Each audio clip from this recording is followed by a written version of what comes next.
Welcome. My name is Penelope Chatterton. Welcome to Awaken the Dream. I'm so happy to be here, and I have gratitude to Tim Riley, my director, who seems to know my moves before I do. He's great and a good friend, and I'm grateful. And Liz Parker, who wrote the book, The Introduction to the Infinite Way, which is to help folks weave their way through all that material.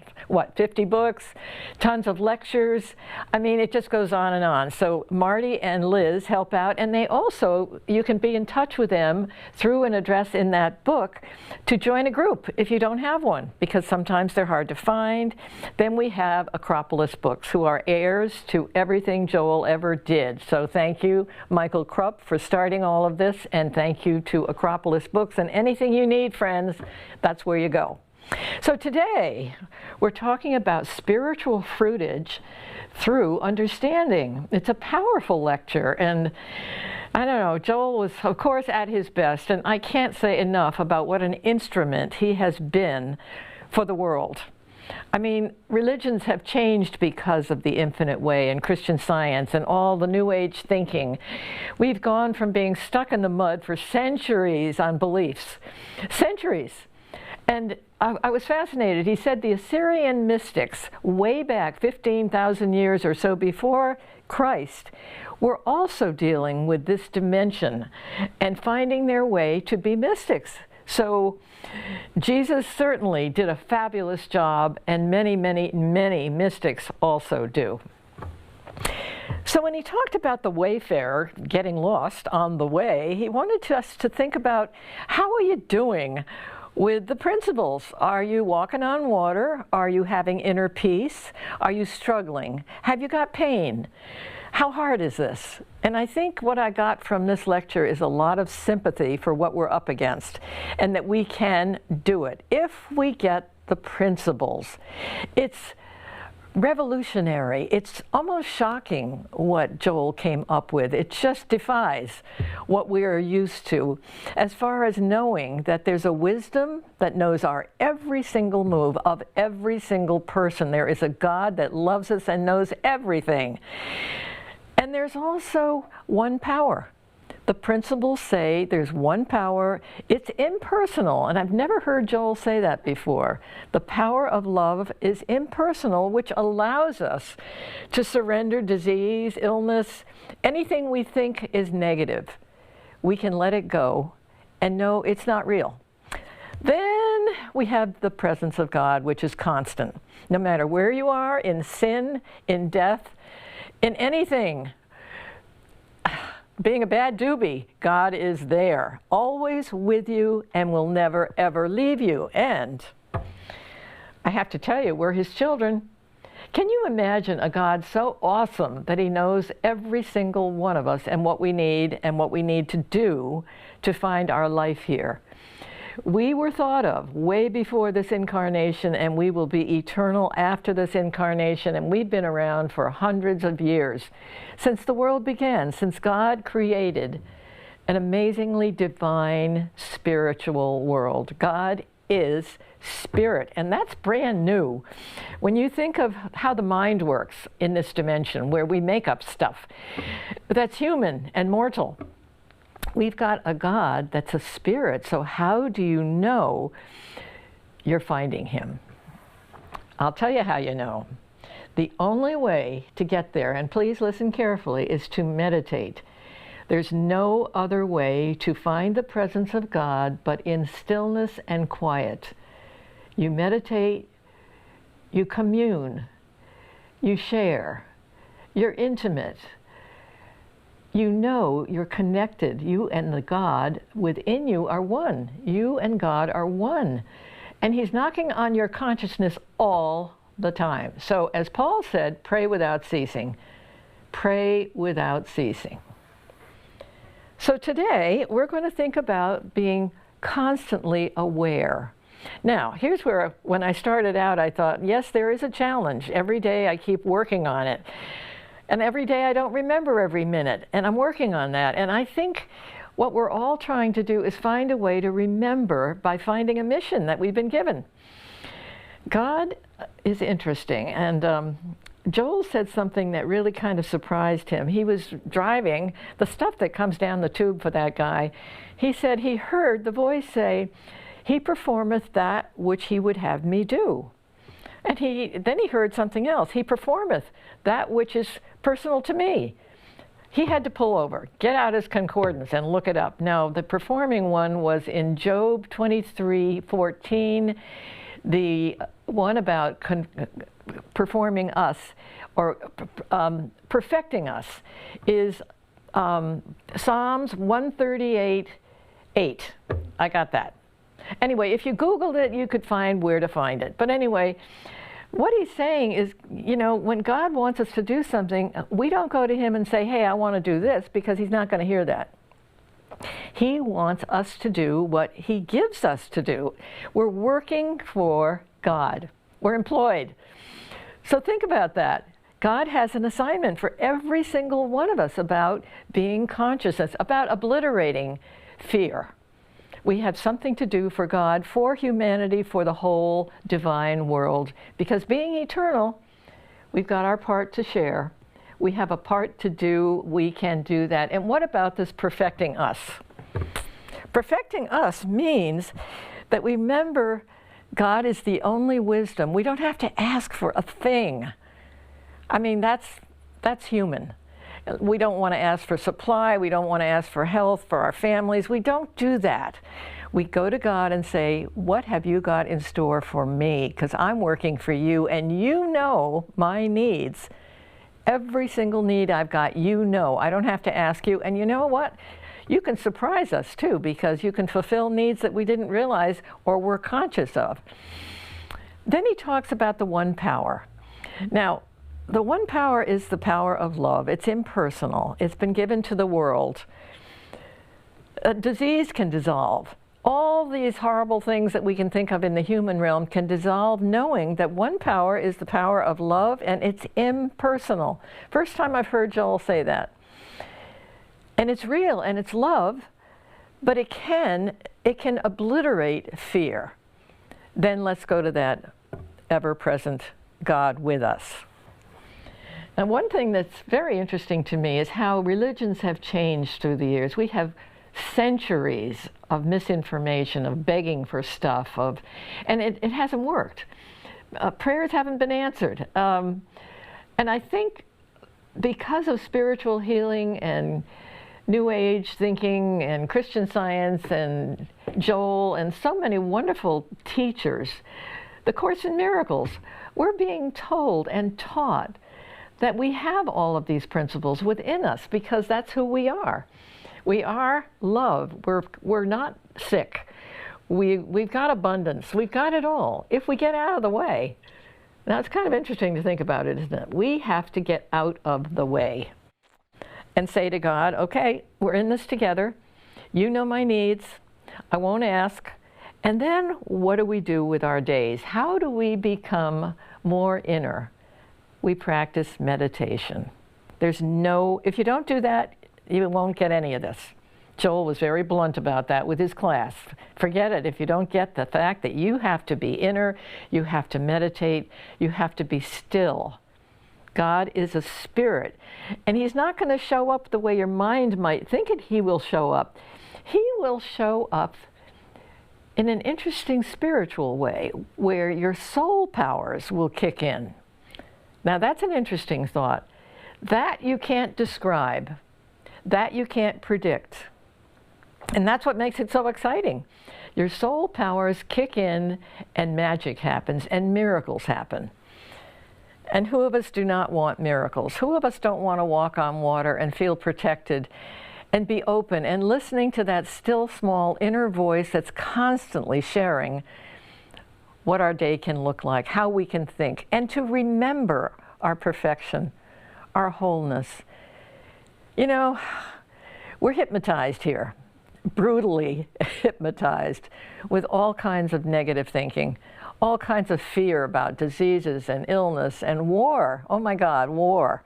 Hate. We all know how that's going on. It's just prevalent. We don't want that. We have to see through that. The worst person you know is divine. Think about that. Practice. I have a couple I'm working on. Yeah, practice seeing the divine in everybody, because that is who they are.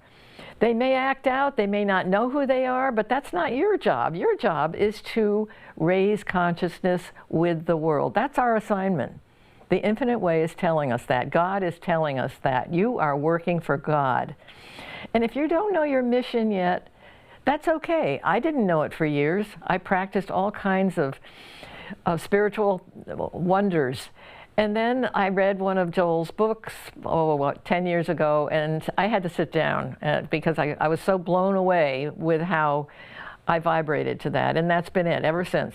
And I keep doing this, and I'll do it as long as I'm supposed to, and I'm open to however long that is. I do not know. All I know is I can't care. I'm here today. I'm loving this lecture on spiritual fruitage. I'm going to start talking like Joel. I love the way he says fruitage. Fruitage is, what result are you getting from practicing the principles? What are you getting? Are you getting guided? Are you walking on water? What's happening? Have you let go of all this stuff in your head that's going crazy or has been hypnotized?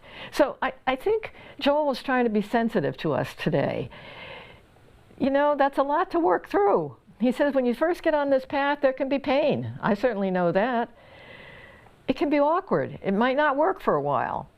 But that's why I think this process will take us over, and I'll try and explain that if I can.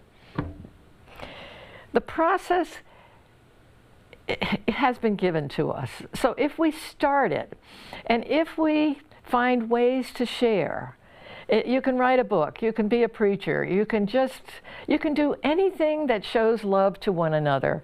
That means you're on the path and you're closing fear. Share love anywhere and however you want to. And that way something will click with you where you might find something that says, oh my God, I've got to write this book because this has come to me, that I can do that by loving God and knowing God is directing me. So my friends, commune, meditate. Let's get rid of the earth plane, which is loaded with fear and war and hate. Now that's a challenge today, and we have to take the worst person you know, as I say, and put him in light, or her. Just know how whole they are. They're just lost. They will show up. They will grow. You may never see it. They may have to come back. I have been here before. I remember that. I'm going to be here again when I'm out of here, because that's the wonderful gift of the infinite way. We are eternal. We are forever. We have been created by God, and we will be with God, the divine source of all, forever. So find a way, my friends. I think I'm going to be your coach today. What do you love to do? Where is your talent? Are you a singer? Can you dance? Create. We're creative beings too. That's another gift we've been given by God. We're very creative beings. There's nothing we can do that we set our minds to. We can be disciplined. But the big thing to be disciplined about is quiet. So let's think about that quiet. I mean, we've got TVs, we've got all kinds of nonsense going on in the world. And that may not be the biggest draw, but I am finding the more I meditate and the more quiet I am, the more it's calling me. Because I'm finding the TV is sort of going away. There's certain things I can get lost in and have silly time. But to meditate is interesting. You're quiet. You want grace. Grace is your sufficiency. And you know, I laugh when Joel says, relax. I'm about the most unrelaxed person I know, but I love it when he says relax. So I try to breathe. Breathing is good. Deep breathing. Close your eyes. Envision everything being perfect and beautiful. And then talk to God. And have it out. Anything that's bothering you. I believe in vulnerability within your heart. The heart is heard. And also just listen for the still small voice. Your prayer every day is, let's go. What's up? Hold my hand. First thing you wake up, in the middle of the night, wake up and say, here I am, I'm listening. Enjoy the community that you have with all souls. There's another point. We're all connected to one another. We're one divine being with God. We're His children. And we're all connected. So the way we see someone is the way we see ourselves. So let me get to that one. What goes out from us comes back to us. So if you're going to be negative, guess who gets the beating? You do. You want to love one another. That love will circle right back to your heart and you'll feel good.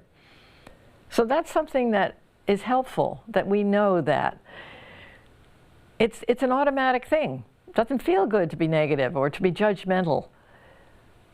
So love one another. Love thy neighbor as thyself.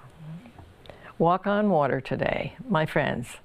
Love thy neighbor. You are nothing but love. And I like the fact that Joel mentioned this impersonal God that can obliterate disease, can obliterate the things we fear if we tune in. We have to claim perfection. We have to do our job. We have a job to do. And I don't think it's an easy job, but it gets easier with work. And it takes us over, which I like and I need. I need to feel that. There's a lot going on in everyone's life that is hard. And we need to forgive ourselves for thinking that way. And we can improve our morale by changing our thoughts.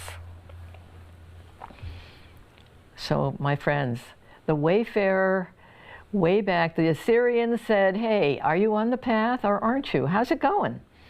You know, are you having miracles? Have you got the principles of the infinite way? If you don't, you can work on them. Now, Joel has mentioned some people are very, very divine mystics and still have problems. So all he can say is it still means they're good and evil are going on somewhere in that soul's mind. That has to go. And again, I think the sensitivity to being hypnotized in this dimension can't be said enough. I think we need compassion for ourselves, for the work we have to do, for how hard it is. And yet, gosh, those days come when you walk on water and you say, oh my God, the way God is talking to me. And this is what I want to sort of wind down with. The way Spirit works with you, it's the kingdom of God. Spirit has an interesting soul capacity, a way of getting through to you in invisible ways. That's not from the head. It's from the soul. You're connected. I mean, miracles can happen where you say, oh my God, I can't believe that happened. I mean, you can hear it, you can touch it, but it's not soul, it's not human power, it's not mind power, it's soul power, where you can get messages and feelings through the soul capacity that knows the truth. And if you open up and listen, open that door and walk on water today. Why not? It can be done. And I'm a working Taurus, so listen up. Discipline. I remember when I finished the Boston Marathon, how hard I had to work, and I thought, well, you've got that, girl. I was old too, but I did it. And all I can say is discipline pays off. You know, try it in any capacity that you need and serve the world however you feel you can. That's you. You know, nobody can tell you to be a preacher or an artist or writer. Only you know. And I would ask, go within yourself and say, come on, I want to work for you because you've given me a job. What would you like me to do? What am I good at? How can I help change the human realm to something that's totally divine? And totally divine it is. Isn't that interesting to think that everything is perfect? We're here. We've been here for centuries. We have a lot to cut through. And all I can say is religions are changing. Spiritual healing is coming up. We're growing. We're growing. So my friends, all I can do is ask you to do your part. And why shouldn't you? It's thrilling to do your part. I cannot say anything more but how thrilling it is to go to this realm and let go of the mortal life that has negativity and fear and hate galore. All I can say is the joy of projecting love says everything. So my friends, I'm going to check out. But thank you for listening to me, and thanks Liz Parker, and thanks Acropolis Books, and thanks Tim, and thank you all for being interested in the infinite way, because it's quite remarkable. And thank you. I cannot say enough for the instrument that Joel was. When I think of what he channeled, it blows my mind. Talk about an assignment. Again, thank you, my friends. Talk again soon.